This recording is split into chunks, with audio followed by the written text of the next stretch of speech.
कैसे हैं आप लोग? मुझे पता है आप लोगों को बेसब्री से इंतजार था इस वीडियो का, और मुझे भी इनफैक्ट सर से मिलने का बहुत ज्यादा मन था, बट किसी रीजन की वजह से मैं सर से मिलने नहीं जा पाया।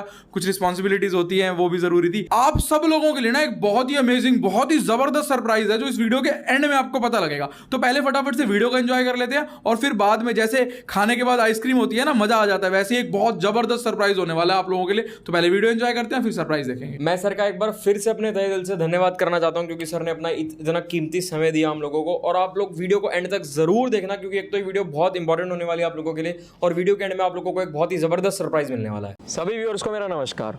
आज की इस वीडियो में आप सब लोगों के सामने कौन है, इनकी इंट्रोडक्शन देने की मुझे लगता है नहीं कोई ज़रूरत है। बाकी फिर भी एक बार सर खुद अपनी इंट्रोडक्शन दे देंगे। लेकिन मुझे जहाँ तक लगता है पूरे इंडिया में जितने भी यंगस्टर्स हैं 18 साल से 25 साल की एज के बीच में, जो भी कोई ऐसा होगा ना पूरे इंडिया में जो पढ़ते होंगे, और इंडिया में एजुकेटेड लोग तो हैं ही, पढ़ते लिखते तो हैं ही लोग, तो 18 से 25 की उम्र में जितने भी लोग हैं सब लोग सर को जरूर जानते होंगे। कभी ना कभी सबने सर को जरूर देखा होगा। मैं तो इंट्रोडक्शन ऐसे ही दे देता हूँ, वो ज्यादा ठीक रहेगा। नमस्कार, मैं अभिनय आप सबका आज इनके चैनल पे स्वागत करता हूँ। कैसे हैं दोस्तों? उम्मीद करते हैं कि अच्छे होंगे। आज इनकी तरफ से हमें ये इनविटेशन आया कि कुछ बातें हम इनके साथ बैठ के डिस्कस करें जो आप सब देखने वालों को फायदा पहुंचा पाएं। कुछ ऐसी काम की बातें जहाँ पे आप अटक रहे हैं अपनी लाइफ में, हम आपको कुछ बता पाएं। तो आज के सेशन में यही सब बातें होने वाली हैं, मुझे भी लगता है। बिल्कुल सर। सबसे मैं तो पहले इनका मूंछों का भी फैन हो गया मिलने के बाद। सबसे पहले तो मैं सर को थैंक्स बोलना चाहूंगा कि सर ने इतने बिजी शेड्यूल में से हमारे लिए समय निकाला, क्योंकि मैंने जैसा देखा सर इतने बिजी रहते हैं हर जगह, मतलब यूट्यूब पर भी इतना पढ़ाते हैं फ्री ऑफ कॉस्ट। तो वही है कि इतना समय निकालना बड़ा मुश्किल है सर के लिए।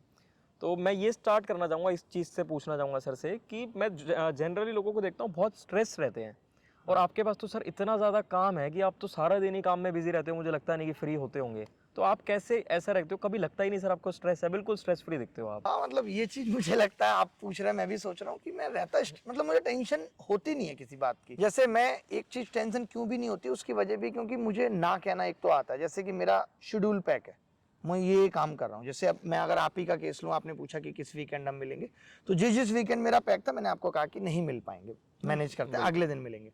आज जब आपके साथ में बिजी था तो कई और लोगों की या और काम मेरे पास आए, तो मैंने उनको कह दिया नहीं आज मेरा ये टाइम यहाँ बिजी है। तो मुझे लगता है कि जब आप अपने जीवन में होते हो, आपको एक तो ना कहने की आदत डालनी पड़ती है। आपको ना कहना, लोगों को प्यार से समझाना कि आज आपका ये काम है। जैसे मैं कभी ऐसा नहीं करूँगा कि अभी ये काम कर रहा हूँ और किसी ने कहा ऐसा कर लो फिर ये कर लेते, नहीं। मेरा मुझे पता है सुबह 8 से 9 मैंने क्लास ली, 10 से 12 मैंने क्लास ली, 2 से 4 मैं ये कंटेंट बनाऊंगा, रात को 8 से 10 क्लास लूँगा, या 9 से 12 यूट्यूब की क्लास लूँगा। तो मैं उसको पहले प्लान कर लेता हूँ टाइम को।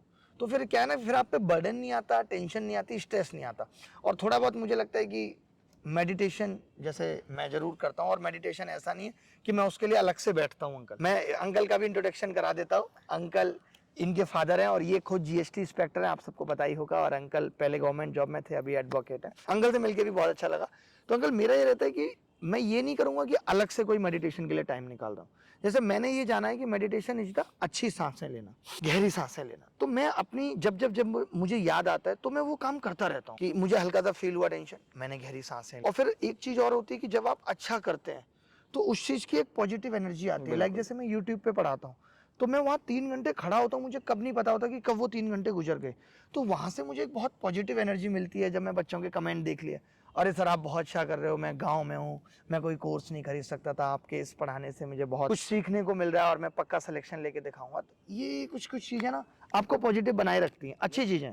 आप जैसे अंदर से हो वैसे बाहर से रहोगे तो शायद आप खुश रहोगे हमेशा। मैं यही चीज़ कहने वाला था सर, आप जैसे अंदर से हैं वैसे ही बाहर से हैं, और आपके स्माइलिंग फेस का राज भी यही है कि आप सबकी इतनी हेल्प करते हैं और आपको इतना सेटिस्फेक्शन मुझे लगता है मिलता होगा। वही चीज है। आपके मन, आपका फेस ही ऐसे स्माइलिंग रहता ऑलवेज। और रही आपने जैसे कहा कि मेडिटेशन की ज़रूरत आपको कैसे, इतने बढ़िया इन्वायरमेंट में आप आ जाते हो, तो एक सांस अच्छी लो तो इतनी ऑक्सीजन मिल जाती है जितनी आम आदमी को सारे दिन में नहीं मिल पाती। ये बात है एकदम। और आप 8-10 लोगों के जब दिन में दुख सुन लेते हो, आपके आसपास जो लोग हैं, और उनका उनके दुख साथ खत्म कर देते हो, उनके साथ बांट लेते हो। चलो यार पार्टी करते हैं, चलो यार ये करते हैं। छोटी छोटी खुशियां जब लोगों के बीच में बांट लेते हैं। जैसे मैं यहाँ आता हूँ तो यहाँ बहुत सारे बच्चे बाहर मिल जाते हैं, उनको पूछ ले चलो यार आज पिज्जा पार्टी करते हैं। मोहल्ले के बच्चों के साथ पिज्जा पार्टी कर ली। मेरे बहुत छोटे छोटे से दोस्त हैं, और आपकी एज के भी मेरे बहुत सारे दोस्त हैं। ये है बिल्कुल खुश रहने का एक बिल्कुल बेस्ट वे है कि हर एज ग्रुप का आदमी, चाहे वो बच्चा है, चाहे इनकी एज का है, चाहे इनसे बड़ा है, इनका फ्रेंड है, हर एक के साथ भी उनका दुख दर्द जो है सुनते हैं और उनको रिजोल्व करने की पूरी कोशिश करते हैं। इसलिए सर इतने फिट हैं। ये चीज़ महसूस करोगे कि सर हमेशा हंसते रहते हैं, खुश रहते हैं, यही मुझे लगता है इनका राज है। मुझे लगता है सर ने अभी इतनी छोटी सी बात कही, कहने को तो छोटी बात है, लेकिन इस छोटी बात से सर ने 4 संदेश दे दिए, जो मुझे लगा कि सर ने क्या 4 संदेश दिए। सबसे पहला संदेश सर ने दिया कि आपको ना कहना आना चाहिए। स्टूडेंट्स तैयारी कर रहे हैं सर, सबसे ज्यादा ना बर्बादी करते हैं दोस्त यार। पहले एक दोस्त का फोन आ जाएगा, चल ये खाने चलते हैं, दूसरे का आ जाएगा, वहां चलते हैं। मेरा फ्रेंड सर्कल इतना बड़ा था सर, लेकिन मैंने ना बोलना सीखा। तो ये आपको भी सीखना है कि ना बोलना आना चाहिए। दूसरा, जैसा कि सर ने बोला, मेडिटेशन के लिए अलग से समय नहीं निकालना पड़ रहा, तो आपको समय अपना मैनेज करना आना चाहिए कि आप खाली बैठे हो।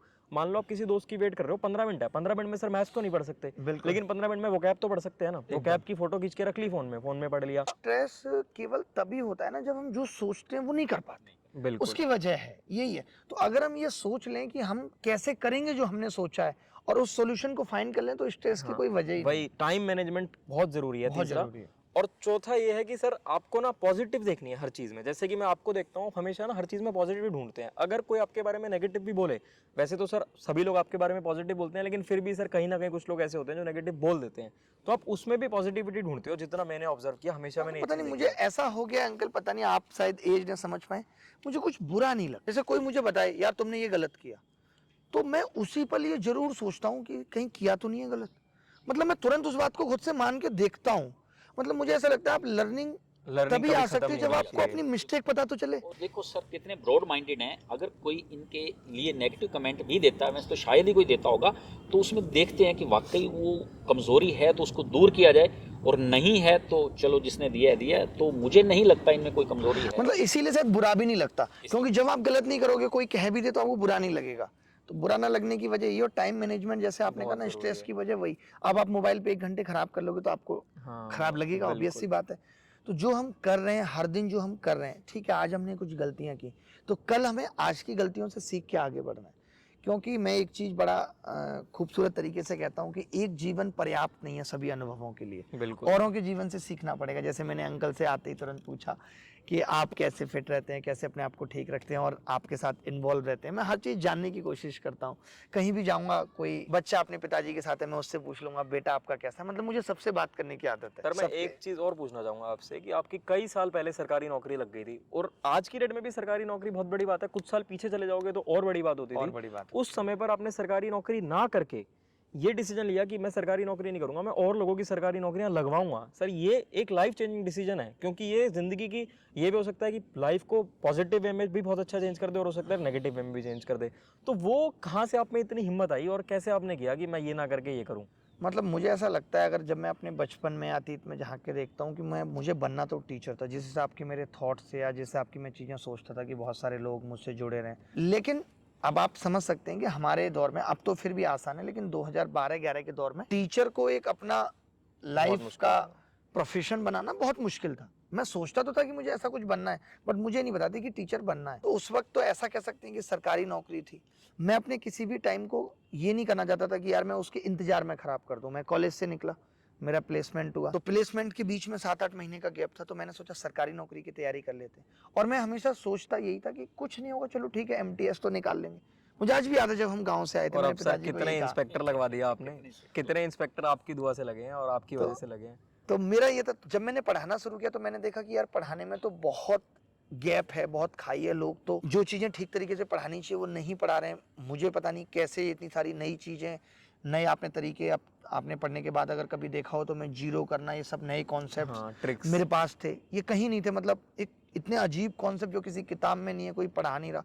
तो मुझे लगता था कि लोग जाने की कुछ नया भी है। सर किसने मोटिवेट किया? कोई ना कोई तो ऐसा जरूर होता है लाइफ में कि हर किसी की ना, जो भी सफल आदमी होता है उसके पीछे कोई ना कोई होता है। एक बहुत पुरानी कहावत है कि हर सफल आदमी के पीछे किसी औरत का हाथ है। तो कौन मतलब आपको कह सकते मोटिवेट हैं, मेरी करता एक था? दोस्त थी कि उसका भी ये कहना था कि तुम टीचिंग में बहुत अच्छा करोगे, मतलब तुम सरकारी नौकरी गलत ज्वाइन कर रहे हो। दोस्त थी, हाँ, यानी यहाँ भी औरत का ही हाथ है। देखो मतलब कहते हैं मतलब उसका कहना ऐसा था कि यार तुम ना ठीक अच्छा करोगे, मतलब पढ़ाने में अच्छा करोगे। लेकिन मुझे भी लगता था ठीक है अच्छा करोगे, लेकिन मैंने इंतजार बहुत किया, 12, 13, 14, 15, 16, लगातार मैं सरकारी नौकरी भी ले रहा हूँ। मैं एक चीज बच्चों को भी कहता हूँ कि आप बनना कुछ भी चाहते हो, लेकिन एक नौकरी अगर आपके पास है तो वो आपको Safety, मोटिवेशन security देती मिलती है है। और वो समाज में प्रूव कर देती है कि आप किसी लायक हैं। वैसे समाज आजकल मानता नहीं जब तक आप ज्वाइनिंग ना करें तो कि आपका सिलेक्शन हुआ है, लेकिन आपको ये लगने लगता है या आपके घर वालों को लगने लगता है कि ये कुछ कर सकता है, घर वालों को एक भरोसा जगता है और आपका खुद का भरोसा जगता है। तो मैं सरकारी नौकरी को सीढ़ियां मानता हूँ जीवन में कुछ भी बड़ा करने की। आपकी इस बात से ना एक बहुत बढ़िया चीज मेरे को याद आई सर। जैसे मेरा 2018 बैच है और ज्वाइनिंग आई थी 2022 जनवरी में, लगभग 4 साल आप कह सकते हो। तो वैसे तो किसी को पता ही नहीं था कि मैं तैयारी कर रहा हूँ। फाइनल रिजल्ट आने के बाद लोगों को पता चला था। फाइनल रिजल्ट आया था 21 अप्रैल में।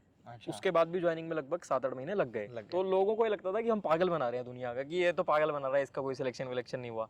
सिलेक्शन होता तो घर थोड़ी बैठा होता। एक और बात बताना चाहूंगा इसी चीज से, मेरे फादर मतलब मेरे को इतना सपोर्ट करते हैं, शायद ही पेरेंट्स ऐसे, वैसे हर पेरेंट को करना चाहिए लेकिन कम पेरेंट्स होते हैं जो इतना सपोर्ट करते हैं। लेकिन जो करते हैं उनके बच्चे आगे निकलते हैं। आप इसका सबसे बड़ा एग्जाम्पल, और मैंने अंकल बहुत लोग देखे हैं, और मैं खुद भी, मैं कुछ बताऊंगा जैसे आप भी बताना फादर की कुछ, बट मेरे फादर की भी बड़ी इमोशनल स्टोरी रही है अंकल। मतलब मैंने ये देखा है कि मैं अगर पढ़ रहा हूँ, उनका ये रहता था कि मैं पढ़ रहा हूँ और मुझे सब्जी भी नहीं पसंद आ रही और मेरा मन है मैं चाय से रोटी खाऊंगा। गांव में चाय से रोटी का बड़ा क्रेज होता है, आम चीज है। मतलब चाय से रोटी जब मिल गई तो बस मजा आ गया। आज भी कई बार खाता हूँ, बच्चे कहते हैं ये क्या है, तो देखो अब सर को इसके मुंह से भी आप सुन लो कि बहुत बढ़िया चीज है। और निशांत आप विशेषकर आज के बाद मेरे से नहीं पूछोगे मैं कभी कभी चाय से तो वही, अब मम्मी को ये था यार रोटी बनाएगी चूल्हे पे, चाय बनाए तो हाँ ले आओ चाय, ले आओ चाय, आ गई भाई चाय बोलते। तो अपना ये रहा है कि तो पिताजी ये थे कि मैं सो गया हूं तो वो बेचारे खुद जग के चाय बना के, जब तक मतलब उनको तसल्ली नहीं मिलती थी जब तक कि वो हमें खिला ना लें चाय से। मैं देख रहा हूं मैं पढ़ के सो गया तो गर्मी हो रही है, गांव में बड़ी गर्मी, हवा कर देना। मतलब ये चीज मैंने देखी है कि अगर पेरेंट्स का सपोर्ट है तो आप कुछ भी छू सकते हो, आपके अंदर एक हिम्मत बनी रहती है। बिल्कुल सर। और सबसे बड़ी चीज ना कि आपको हारने का डर नहीं है, क्योंकि जब पिता को ये पता होता है कि मेरे बच्चा मेहनत कर रहा है तो उस बच्चे को ये डर भी नहीं लगता कि मेरा सिलेक्शन नहीं हुआ, पापा को पता है मैंने मेहनत की है। जो बच्चे और पेरेंट्स के बीच में आजकल गैप आ गया ना, ये भी एक स्ट्रेस की बड़ी वजह है। इससे ना सर, ये जो आपने भी बात की, मैं एक चीज और बताना चाहूंगा कि मेरे फादर मुझे कितना सपोर्ट करते थे। जैसे 2018 में ग्रेजुएशन खत्म हो गई थी, प्राइवेट नौकरी भी लग गई थी, प्लेसमेंट हो गई थी, लेकिन मेरा डिसीजन था कि मुझे ज्वाइन नहीं करनी। फादर ने फुल सपोर्ट किया, कोई बात नहीं तेरा जो मन करे तू वो कर, मत कर ज्वाइन। हालांकि अच्छा पैकेज था सर जो मेरी जॉब लगी थी, लेकिन मैंने ज्वाइन नहीं किया था। हाँ जी। तो फादर से दुनिया पूछती थी क्या कर रहा है, क्या कर रहा है, क्या कर रहा है, परेशान कर देती है सर दुनिया, आपको पता ही है। और जो दूर के रिश्तेदार होते हैं ना, सबसे ज्यादा परेशान वो करते हैं। पास के रिश्तेदार होते हैं वो समझते हैं, दूर के रिश्तेदार और दुनिया परेशान करती है। मेरे फादर ने एक चीज बांध रखी थी, हर किसी को पैसा देते थे, पता नहीं यार ये तो बोल रहा है मुंबई जाऊंगा, हीरो बनूंगा, एक्टर बनूंगा, इसके ऊपर भूत सवार है, कि सामने वाला आगे कुछ बोले ही ना। बिल्कुल, वो ये जवाब देते थे कि सामने वाला कुछ कहेगा ही नहीं, और मेरे को कहते थे तू मत सोच दुनिया का, तेरा जो मन करे तू वो कर। मतलब इतनी मुझे सर वो मोटिवेशन मिलती थी फादर से। नहीं देखो, फादर का बहुत बहुत मतलब बड़ा योगदान होता है।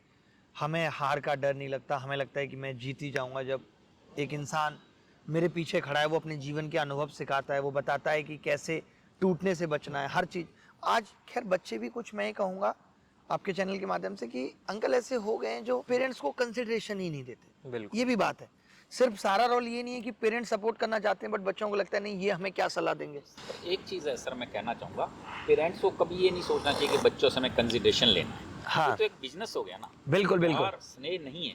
अगर पेरेंट्स ये सोचेंगे तो फिर बच्चों को प्यार नहीं दे सकते, वो तो एक बिजनेस कर रहे हैं। बिल्कुल, प्यार और वैसे भी देने की चीज है। हाँ। आप बच्चा क्या कर रहा है नहीं कर रहा है, वो एक आत्मा का निस्वार्थ समर्पण है। और माँ बाप तो करते हैं खैर बच्चों के लिए, उनका प्यार है भी जो निस्वार्थ। सर आज का यूथ है ना, हम भी वैसे आज का यूथ ही हैं, लेकिन जो आजकल के लोग हैं ना, उनमें एक दिक्कत है जो मुझे लगती है, उनको एक तो चाहिए फास्ट सक्सेस। उनको पहली मंजिल से 10वीं मंजिल पे चढ़ना है तो वो सोचते हैं कूद के चढ़ जाऊं, सीढ़ियां चढ़ के नहीं चढ़ना चाहते वो लोग। वही उन्हें एलिवेटर दिखता है लाइफ में। हाँ, और दूसरा सर वो उनको पता नहीं कहाँ से सुन लेते हैं मैं डिप्रेशन में आ गया, मेरे को एंग्जाइटी हो रही है। हाँ। काहे का इस उम्र में काहे का डिप्रेशन सर? बिल्कुल। ये कोई 70 साल का आदमी बोले, 80 साल का आदमी बोले, समझ में भी आता है भाई ये 20-25 साल के इंसान को काहे का डिप्रेशन और काहे की जहाँ टेंशन पे सर? माँ बाप का सपोर्ट है।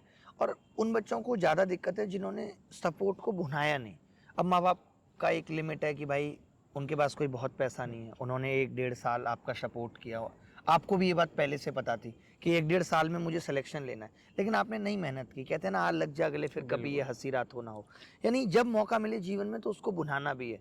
जिंदगी बहुत मौके नहीं देती, एक देती है, 2 देती है, लेकिन बार बार नहीं देगी। और कुछ भी अपने आप नहीं मिलेगा, सब कुछ लौटेगा। जैसा बीज बोएंगे, जैसे कर्म करेंगे, जो रात में खाक छानेगा तपेगा उसको सफलता मिलेगी। बिना मेहनत के किसी को कुछ नहीं। मतलब ये जो डिप्रेशन विप्रेशन की बातें हैं सर, ये सब ना मेरे हिसाब से मुझे लगता है कि ये ना भाग रहे हैं उस चीज़ से। ये एक सहारा ले रहे हैं बहाना बना के कि हम बिल्कुल। डिप्रेशन में आ गए, हम इसलिए ये नहीं कर पाए, हम मैं इसलिए तो वो नहीं कहता कर हूँ पाए। कि पढ़ाई ना करने के 100 बहाने हैं, लेकिन पढ़ाई करने के 1000 मकसद हैं। 1000 मकसद हैं, माँ बाप को खुश देखना है, माँ बाप के चेहरे पे हंसी लानी है। बड़ा मुझे बहुत अच्छा लगा अंकल, स्पेशली आपसे मिलके कि आप इतने खुश हैं। दोनों बच्चे जब सफल हो जाते हैं जिसके भी, तो माँ बाप को एक अलग रहता है। एक चीज मैं और कहना चाहूंगा, देखो सोना है ना, सोना सबसे कॉस्टली मेटल है, उसको भी गलाना पड़ता है, तपाना पड़ता है, तब वो गहना बनता है। तब वो गहना तो ये बनता है। मेहनत सेब तो देनी जो पड़ेगी। आप कितने इंटेलिजेंट हो, मेहनत के बगैर आप गहना नहीं बन सकते। तभी आप सक्सेस ले सकते हो जब आप मेहनत करो। आप सर इतने बिजी शेड्यूल में से समय निकालते हो सर, थोड़ा सा इस चीज़ पे लोगों को बताओ कि वो टाइम मैनेज कैसे करें। कि आप देखो इतने बिजी हो, मुझसे भी मिल रहे हो और भी बहुत लोगों से मिलते हो सर, आप इतने बिजी होने के फिर बाद भी मैं प्रेजेंट में ही जीऊंगा। अभी आपके साथ बैठा हूं तो अभी आपके साथ आनंद लूंगा। This is the peace of life. जो लोग पास्ट को लेके परेशान है वो डिप्रेशन का बहाना कर रहे हैं, जिन्हें फ्यूचर की चिंता है वो एंजाइटी का कर रहे हैं। और मैंने खुद ये फेजेस, मैं यहाँ पे बिल्कुल ऐड करूंगा कि मैंने अपनी लाइफ में ये फेजेस फील किए हैं। जब आपको बहुत जल्दी एक साथ बहुत ज़्यादा जिम्मेदारी आ जाती है। मैं यूट्यूब पढ़ा रहा था, ऑफलाइन क्लासेस पढ़ा रहा था, तब मेरे पास वक्त नहीं होता था और मैंने कैसे वो टाइम काटा है कि मैं सो नहीं पा रहा हूँ। लेकिन वो जो 1-2 साल का पीरियड था मेहनत का, मैंने ये सोच के उसको निकाला कि ठीक है अभी एंजाइटी है या कुछ भी है, मैं धीरे धीरे करके इसको ठीक करूंगा। मैंने उस दिशा में काम करना शुरू किया और आज मैं कर पाया उसको ठीक। जब आपके मन में कभी ये नहीं आया कि आप इतने बड़े बन गए और कोई भी छोटे छोटा आदमी आपसे समय मांगता है, आप अपने इतने बिजी शेड्यूल से जरूर समय निकाल के उसको देते हो, कभी आपके मन, आप सेलिब्रिटी से भी ऊपर मैं समझता हूँ आज अरे के डेट नहीं में, अंकल, तो मतलब आपके कोई भी मन में कभी ये चीज नहीं आई कि मैं किसी से भी मिल कोई रहा हूँ, बनारस से किसी बच्चा मैसेज कर दे, यहाँ पे कितने सारे बच्चे, ये सिर्फ प्लेस इसीलिए है, पता है, बच्चे यहाँ रुकते हैं 2-2 दिन आके। किसी को यही सर मुझे मिलना है आपसे और आप मुझे बुला लो, हम उसको टिकट बेच के बुला के और यहाँ मिलते हैं। मुझे अच्छा लगता है कि कोई अगर मिलना चाह रहा है तो ये हमारा सौभाग्य है सर जिस लेवल पे हम आप उस हो ना, लायक हैं कि इस लेवल पे पहुंच के तो लोग बात भी नहीं करते औरों से। कुछ लोग ऐसे हो जाते हैं, लेकिन ये आपकी सर बहुत अच्छी बात है कि आपने अपने आप को इतना डाउन टू अर्थ रखा हुआ है अभी तक, इतने मुझे मॉडल। लगता है मैं अंकल सब कुछ। समझता हूँ कि आपके पेरेंट्स के संस्कार भी हैं आप में, जो आप ये सब कर रहे हो कि भाई आप ऐसा नहीं देख रहे कोई बड़ा है या छोटा, जो भी मिलने आ रहा है आप उनको समय दे रहे हो, उन्हें रहने की भी जगह दे रहे हो, जैसा कि आपने। अंकल पता है असली जीवन का सुकून या खुशी यही है। जैसे अब यहाँ पे जो आप देख रहे होंगे, जो ये माली पूरा ये देखते हैं, इनके बच्चे भी यहाँ रहते हैं, मेरी इनसे भी बड़ी अच्छी दोस्ती है, बड़ा प्यार है। मैं आता हूँ इनको पूछ लेता हूँ, अरे भाई तुम लोगों की तबीयत ठीक है, कोई बीमार है, चलो मैं प्रैक्टो से दिखा देता हूँ, मेरे फ़ोन में है। मतलब मुझे लगता है कि आपके पास अपना कुछ नहीं है, ये सब कुछ लोगों का प्यार ही है, जो लोग किस्मत कहते हैं। जैसे आज मेरे कम एफर्ट से काम बन जाते हैं तो मुझे लगता है कि मेरी किस्मत अच्छी है, लेकिन लोगों को लगता है किस्मत अच्छी है, लेकिन वो किस्मत इन कर्मों से ही बनी है कि आप अच्छा करते रहो। जरूरी नहीं जिसके साथ आपने किया वो लौटाएगा, कोई और लौटाएगा। जो लोग किस्मत की बात करते हैं ना, मुझे एक मेरे टीचर होते थे, मैं 9th-10th में जिनसे अभी पढ़ता चाय था। लो यार, बड़ी अच्छी सर, चाय। मैं पीता नहीं सर। अच्छा आपने चाय पी थे? टेस्ट ही नहीं पता सर चाय का। ये आप ये देखोगे ये चाय नहीं है एक तरीके सर से। मेरे को टेस्ट ही नहीं पता आज तक। अरे अरे मैं बिस्किट ले लूंगा। हाँ कुछ बात तो वो मेरे आप टीचर तो होते पीते हैं थे। ना अंकल? हाँ, मैं तो पीछे मैं मैथ्स पढ़ता था 9th-10th में, 9th में मेरी 10th में 10th 11th 12th में मैंने मैथ्स पढ़ी थी उनसे। उन्होंने ना एक बार एक बात बोली थी, आज तक मेरे को याद है। उन्होंने कहा था अगर कोई तुम्हें कह देना कि तुम किस्मत की वजह से ये चीज कर पाए हो, तो वो तुम्हारी मेहनत को गाली दे रहा है। और ये सच्चाई है सर कि आप इतनी मेहनत करके आप यहाँ तक पहुंचे हो, अगर कोई कह देना कि किस्मत की वजह से कर पाए, वो गलत है। किस्मत भी है, किस्मत तो फैक्टर है ही, बनी आपकी कर्मों से। हाँ कर्मों से ही है ना सर, पेरेंट्स का आशीर्वाद भी है, सब कुछ है, लेकिन जो आपने मेहनत करी, जो कर्म करे, उससे बना सर। एक चीज और मैं सर आपसे पूछना चाहूंगा, जैसे कि मैंने आपकी वीडियोस में देखा है कई बार, और मैं खुद भी पर्सनली सबको ये चीज कहता हूँ, आपकी भी मैंने कुछ वीडियोस में देखा, आप ये कहते हो कि बहुत ज्यादा मुश्किल के पीछे मत भागो। कई बार मैंने देखा आप बताते हो कि कुछ स्टूडेंट्स हैं जो बहुत मुश्किल सवालों के पीछे भागते रहते हैं, वो नहीं भागना चाहिए, उससे और खराब होती है प्रिपरेशन। लेकिन अभी भी जैसे कि मैं देखता हूँ लोग मुश्किल के पीछे भागते हैं, अगर कोई आसान पढ़ा रहा है ना तो उनको वो टीचर ठीक नहीं लगता। तो थोड़ा सा इस पर सर क्या कहना चाहोगे आप स्टूडेंट्स को? यार मैं यहाँ पे ना स्टूडेंट और टीचर्स दोनों को ही कहूँगा, वो ज़्यादा सही रहेगा, क्योंकि कुछ टीचर्स से टेंशन में आ जाते हैं यार आसान पढ़ा रहे हैं। मैं ये कह रहा हूँ ठीक है, आपको ना जैसे आप देखो, ये तो तय है कि आप जिनको पढ़ा रहे हो तो उनके मन को खुश रखना ही आपकी जिम्मेदारी है। आपको पता है कि ये एग्जाम ओरिएंटेड है। जैसे मेरा जो पढ़ाने का तरीका है, मैं क्या करूँगा, ठीक है मैंने कॉन्सेप्ट बताया जो मेरे पढ़ाने का तरीका है, फिर मैं ये दिखाता हूँ, ये 2 सवाल बता दिए, फिर किसी बच्चे ने बोला कि सर बड़ा आसान है, फिर मैं उनको 4 सवाल दिखा दूंगा प्रीवियस ईयर की, देखो आ तो यही रहा है। फिर भी अगर तुम्हें लगता है कि 1-2 सवाल और ऐसे हैं जो आ सकते हैं, तो एक सवाल वो डाल दो, क्या ही हो जाएगा, एक सवाल और सिखा देंगे। तो मैं कहता हूँ मिश्रण रहना चाहिए, जैसे रिजिड नहीं होना जीवन में कभी, बहुत मुश्किल पढ़ना है नहीं, बहुत आसान पढ़ना है नहीं, सब कुछ मिला जुला के पढ़ना है। कॉन्सेप्ट भी पढ़ने हैं, ट्रिक्स भी पढ़नी है, आसान चीज़ें, लेकिन सिलेबस के दाएं बाएं होकर ही, ये ना हो कि हम बीटेक में MBA की तैयारी, वो चीज़ नहीं होनी चाहिए। अति अच्छी नहीं है, आसपास चलेगा। एक जैसे ना जब मैं एग्जाम देता था मेरी एक आदत थी, पता नहीं वो अच्छी आदत है खराब आदत है, मैं तुक्के मार के आता था सर, गेस कर देता था जितने आते थे। वैसे तो मोर देन मतलब 90% पेपर आता ही होता था क्योंकि तैयारी काफ़ी अच्छी थी, लेकिन जो नहीं भी आता था मैं गेस करके आता था। जीके में स्पेशली मैं खूब गेस करता था क्योंकि जीके सर ऐसी है कि पढ़ने का मन ही नहीं करता था। तो आप क्या कहोगे स्टूडेंट्स को कुछ मैं गेस? इसे 100% सही कहता हूँ। मैंने जितने भी एग्जाम निकाले हैं फर्स्ट अटेम्प्ट से, यूपीएससी की प्री से लेकर के, ये गैस से। सारे गेस करने आप जरूरी अगर ये सोचते हो ना कि आपका एज इट इज पढ़ा हुआ आ जाएगा, तो कभी नहीं आएगा। आपको गैस का मतलब अब ये भी नहीं है कि ABCD जय माता दी, वो वाला नहीं है। गैस का मतलब है मुझे ये पता लगा कि इस सवाल का उत्तर 570 से बड़ा ही होगा। हाँ, अब 2 ऑप्शन ऑलरेडी दिमाग लगा कर। मतलब दिमाग लगा के गैस करना ही पड़ेगा। आप ये सोचो कि मैं 90 करके आऊंगा एग्जैक्ट, तो इस बात की गारंटी है कि 90 में आप लाख मर्जी कोशिश कर लेना, 2-4 गलत होंगे ही होंगे। जो बचे हुए 10 हैं, अगर आपने उसमें रिस्क लिया भी है, आप देखते हैं कि ऐसे 1/4 यानी 10 में 2 भी सही हो गए तो 0 है, और 2 से ज्यादा सही होने की प्रोबेबिलिटी है। बिल्कुल। तो आपको नुकसान कभी नहीं होगा। मैं तो ये कहता हूँ कि जरूर लगाना चाहिए अगर आप सच में अच्छे मार्क्स लेके आना चाहते हैं। फायदा होगा, नुकसान कभी नहीं होगा। क्यों होगा? सीधे सीधे देख लो, 4 में 1 सही होने की प्रायिकता 1/4 प्रोबेबिलिटी, बिल्कुल। और आपको नेगेटिव की देखें तो बिल्कुल इक्वल। तुक्के लगाने में भी मैथ्स लगानी है। हाँ, मैथ्स लगानी है। और तुक्के का मतलब वो बिल्कुल भी नहीं है कि आंख बंद करके लगाना है। थोड़ा सा देखना है कि यार ये नहीं हो सकता, ये हो सकता है। जैसे मान लेते हैं एंटोनिम सिनोनिम की बात कर लेते हैं। एंटोनिम पूछा, रूल आउट कर दो। एंटोनिम पूछा, और 2 ऑप्शन ऐसे हैं जो आपस में सिनोनिम है, आप ये जानते हैं। 2 ऑप्शन आपस में सिनोनिम, वो रूल आउट हो अब गया। इसका मतलब इन दोनों में से उत्तर नहीं हो सकता, वरना दोनों होते। तो जो बचे हुए 2 हैं, इनमें से एक आपको लेना पड़ेगा। सर इस चीज़ पर ना मैंने कुछ समय पहले, कुछ महीने पहले एक वीडियो बनाई थी स्पेशली। जैसे कि आपने बताया 10 में से 2 सवाल सही, तो मैंने ये चीज़ पूरी अच्छे से एक्सप्लेन करी थी उस वीडियो में। और मैं हमेशा लोगों को ये कहता हूँ कि गेस करना चाहिए लोगों को। लोग ना, ये मैं बताऊं ना, वो सिर्फ क्यों गैस है? के भरोसे नहीं जाना नहीं, चाहिए। तैयारी पहले आपकी अच्छी हो, लेकिन वो सेकेंडरी है। 98-99% होना चाहिए। हाँ। लोग जनरली क्या करते हैं, जैसे मॉक में तुक्का लगाया उन्होंने, 10 सवालों में लगाया तो 3 सही हो गए, 7 गलत। तो वो अपने माइंड को ये फीड कर लेते हैं, अरे 7 में तुक्का लगाया था, 7 गलत। तो 3 सही में से पॉजिटिव ही तो चले गए सर वो। 3 सही नहीं देखते, उनको लगता है वो उनके ज्ञान से हुए हैं। कोई भी, और मैं तो कहता हूँ इसकी आदत मॉक से डालो ना।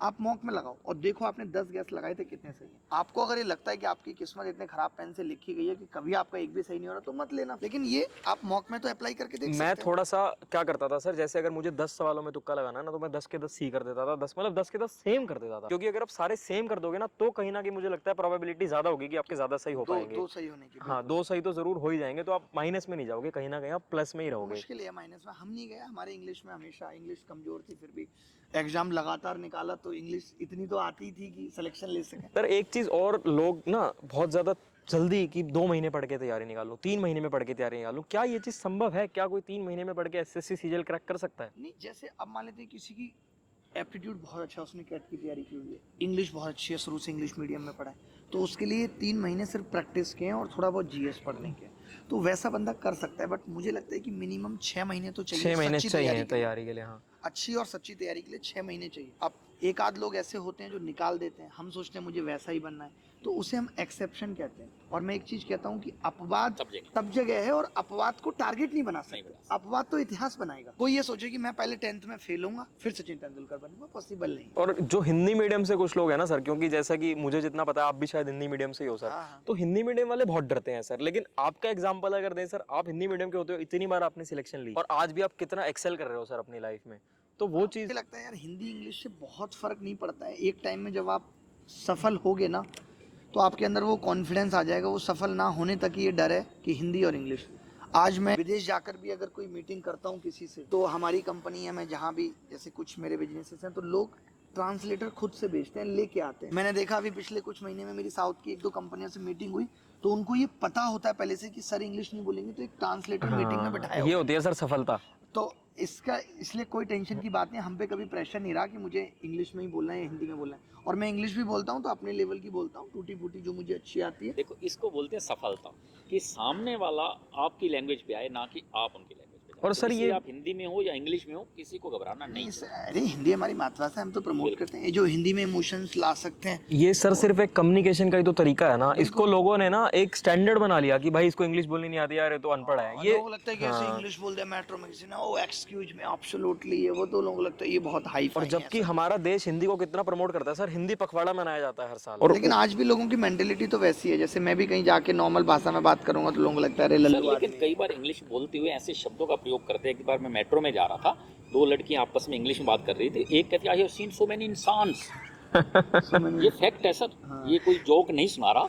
तो ऐसी इंग्लिश भी बोल जाते हैं और सामने वाला सोचता है यार पता नहीं क्या बोल रहा है। क्या बोल रहे हैं, कितनी हाई फाई इंग्लिश बोल दी है। एक चीज़ मैं और पूछना चाहूँगा इस सिलेबस से हटके कि सर आपके मन में कैसे आइडिया आया कि इतना शानदार ये जगह बनाई जाए और करी जाए। मेरे पास भी कुछ ज़मीन है, मेरे मन में कभी आइडिया नहीं आया, यहाँ आके देखा है तो अच्छा। मेरे मन में भी आइडिया आया कि मैं भी जाके अब ऐसा कुछ करने की अंकल सोची। मेरा ये रहा है कि मैंने कभी LIC नहीं कराई, मैंने कभी इंश्योरेंस नहीं कराई कि भाई हेल्थ इंश्योरेंस। मैंने जिंदगी को हर दिन अच्छा बनाने का सोचा। कल का पता नहीं क्या होगा नहीं होगा, लेकिन जिस वक्त जो है उस पल को अच्छे से जी। मुझे लगा यार कि मैं यहाँ शहर में रहता हूँ, अच्छी हवा नहीं है, कुछ बहुत सारे पेड़ पौधे में जाता था, कभी उत्तराखंड घूमने जा रहा हूँ, वक्त नहीं मिल पा रहा, तो मैंने कहा क्यों हम यहाँ पे नोएडा में नहीं बना सकते। तो बस ऐसे ही मैंने जो सोचा, मतलब मैं आया यहाँ पे, किसी को पूछा ऐसा बन सकता है, हाँ बन सकता है बिल्कुल। उसके बाद अब आप देखेंगे पिछले 3 साल में यहाँ तमाम आसपास लोगों एक ने से एक बड़े हमारे ACC सीमेंट के डायरेक्टर साहब, कई सारे हमारे DM साहब, कई सारे लोग, सब लोग यहाँ पे हैं। मतलब बड़ा मजा आता है। आप सर ट्रेंड सेटर हो हर फील्ड में, मतलब जिस भी फील्ड में आप जाते हो ना, आप उस फील्ड में ट्रेंड सेटर बन जाते हो और एक्सेल कर लेते हो। मतलब लोग जब यहाँ पे आए और लोग ये इस चीज को देखते थे, जिनकी वो यार बड़ा अच्छा है, बड़ा मजा आया,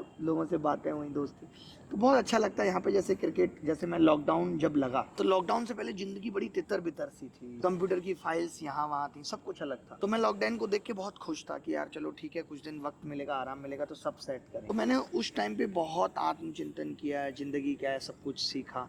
यहाँ पे मैंने कई घंटे बिताए। तब मैंने खेलना शुरू किया। मैं कभी बचपन में खेला नहीं, पढ़ाई लिखाई में रह गए। माँ को लगता था कि ये खेलेंगे तो फिर पढ़ाई नहीं करेंगे, तो कभी खेलने नहीं दिया।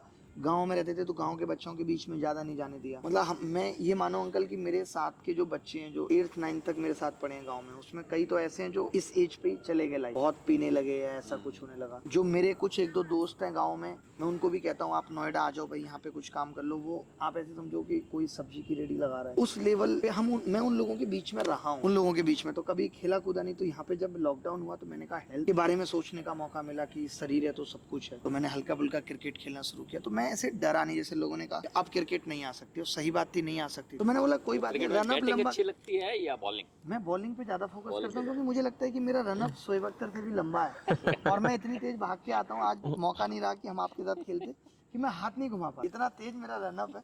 मुझे लगता है दौड़ रही, वैसे तो पा नहीं पाता मैं दौड़, कम से कम इसी में दौड़ लेता हूँ, वहाँ से भाग के आ रहा हूँ। और फिर बैटिंग में भी मेरा ये है कि मैं एक हाथ से बैटी पकड़ता हूँ, एक हाथ से बल्ला। वो बचपन में नहीं, वो पटली होती थी, झूला जो पड़ता था उसकी एक पटली होती थी, आप झूलते थे उस पे रस्सी पे, उस पटली से खेले। तो वो आदत है ऐसे पकड़ने की। सर आज तो हमारा खेलना रह गया, लेकिन आपसे प्रॉमिस चाहिए कि कभी जल्दी आप दोबारा आओ, जरूर दोनों भाई आओ, मैं तो कहता हूँ, और आपसे मिलेंगे, पूरे डे आपके साथ लंच वंच करेंगे साथ में। मैं खाना भी बहुत अच्छा बनाता हूँ। अरे वेरी गुड सर, वाह, मतलब हर ऑलराउंडर हो सर आप तो। तो कभी आपको अपने हाथ का खाना वाना भी खिलाएंगे बढ़िया, और यहीं पे खेलेंगे, बहुत मजा आता है। मतलब मैडम बहुत खुश रहती होंगी सर, फिर तो खाना आप अच्छा बनाते हो। थोड़ा सा कम बना पाता हूँ, लेकिन ये है कि बच्चे बड़े हो जाएंगे तो जरूर बनाऊंगा। यही सोचा है कि 35 साल तक रिटायरमेंट लेके फिर सर आपको कौन रिटायरमेंट लेने देगा? जिन बच्चों ने स्टूडेंट जीने नहीं देंगे वो आपको कहाँ छोड़ने देंगे सर? नहीं, मतलब यूट्यूब पे तो पढ़ाता रहूंगा, यूट्यूब से कभी रिटायरमेंट नहीं लेने वाला। ये आपकी जो सर लॉकडाउन वाली बात थी ना, इससे मेरे माइंड में एक चीज़ आई है कि मेरे हिसाब से ना ज़िंदगी में बदलाव बहुत ज़रूरी है। जैसे आपने ये सारी चीज़ें कही,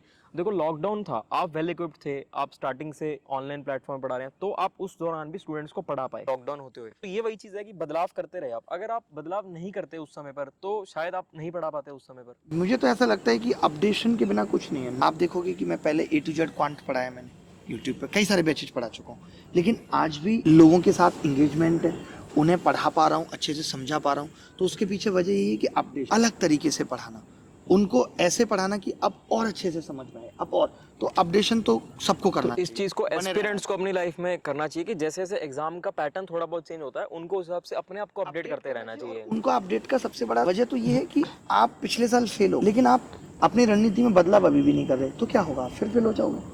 ये नहीं समझते लोग। जैसे आप एक बार सेलेक्ट हुए, आप दोबारा दोगे, हो जाओगे, क्योंकि आपकी जो स्ट्रेटेजी है, रास्ता क्लियर पता है। लेकिन बाकी लोग क्या है कि उनको ये नहीं पता लगता कि एक बार मैं गलत रास्ते पे जा चुका हूँ, फिर जा रहा हूँ, तो मंजिल मिलेगी कैसे? तो रास्ता बदलने की भी जरूरत होती है कई बार, हमारे तरीके पढ़ने के। मान लो मुझे पता है कि मैं रात भर पढ़ता था, पेपर की रात मुझे नींद नहीं आई, मेरा पेपर इसीलिए खराब हो गया, अगले साल फिर वही गलती कर रहा हूँ। तो अपनी गलतियों से सीख के अपडेशन करना पड़ेगा। सर एक चीज़ बताओ, जैसे लोगों के अपने आपके कैंडिडेट जो स्टूडेंट्स हैं, उनके मन में एक बड़ा कंफ्यूजन है कि क्या आगे SSC के थ्रू ये एग्ज़ाम होगा या CET के थ्रू होगा, क्या आप समझते हैं? मुझे ऐसा लगता है कि अभी तो SSC एग्जाम ले ही रहा है, लेकिन अगर सीईटी सरकार ने बोला अब तक आ जाना चाहिए था बट अभी नहीं आया, आएगा तो सही, थोड़ा वक्त लग रहा है लेकिन सीईटी होगा। जैसे Common बहुत answer है। स्पीडली अब काम कर रही है एसएससी, तो इससे क्या एक मैसेज जा रहा है कि भाई वो शायद फटाफट ये खत्म करके जो 22 लेकिन- का बैच आना है उसके बाद सीईटी स्टार्ट करने की बिल्कुल मूड नहीं बिल्कुल होगा कि फटाफट ऐसा खत्म करें। एकदम ऐसा हो 23 सकता है CET के कि through। एसएससी का तो सीईटी से लेना देना नहीं है, बट एसएससी को ये बोला हुआ हो सकता है कि आप अपने पुराने बैकलॉग क्लियर करो